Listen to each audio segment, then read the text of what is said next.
Bonjour à toutes et à tous. Donc aujourd'hui, nous allons voir la possibilité de travailler en groupe. Donc nous avons dans la classe virtuelle un modérateur, un participant. Je vais dans partager de contenu. Alors, partager un tableau vide, nous l'avons déjà vu dans une précédente vidéo. Partager l'application également. Quant au partage de fichiers au sondage, nous le verrons dans une prochaine vidéo. Nous, aujourd'hui, on va se concentrer sur groupe de travail. Donc, j'active groupe de travail. Je retrouve que dans la salle principale, il y a un modérateur et un participant. Nous avons ici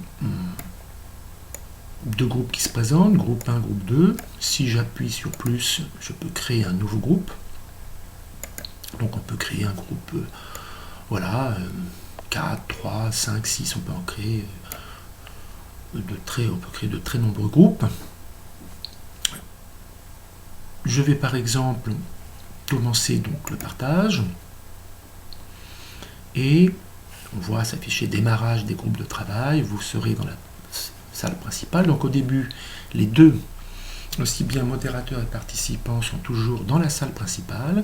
Je vais donc me diriger vers la commande de la personne présente pour, par exemple, la placer, la déplacer, faire le groupe 1. Donc, je sélectionne ici à droite, groupe 1, et mise à jour, qui va me permettre effectivement d'activer ce déplacement.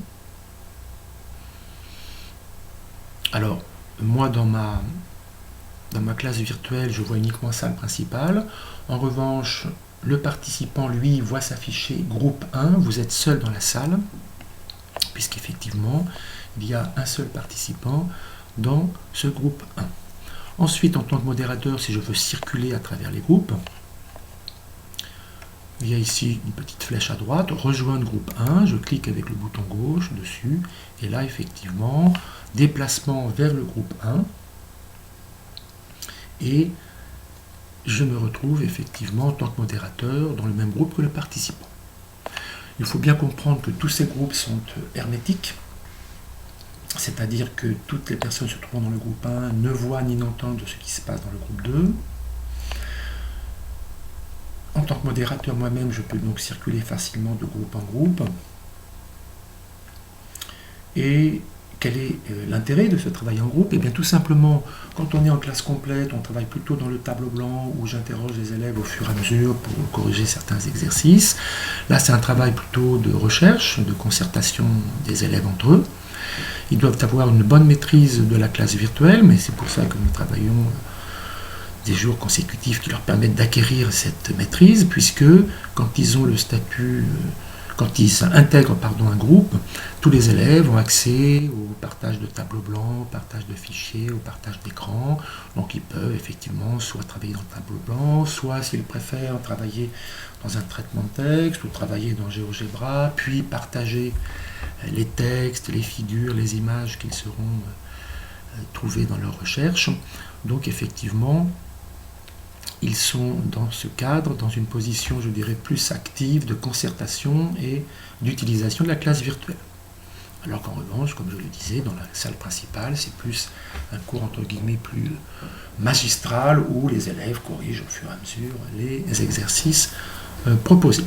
Voilà, donc ici, comme il y avait très peu, bien sûr, de participants, un seul, c'est ce protocole qui permet de créer les groupes.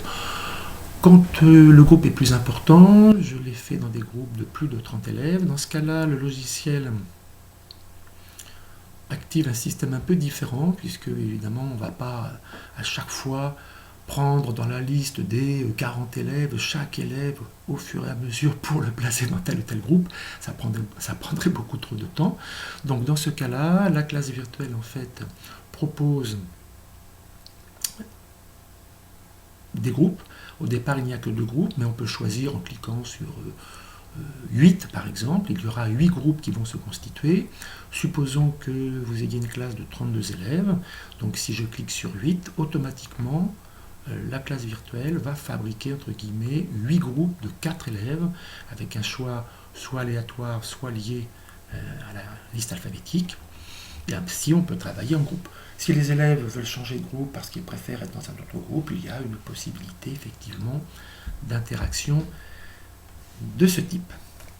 Voilà, je vous remercie bien sûr pour votre attention et je vous dis à bientôt.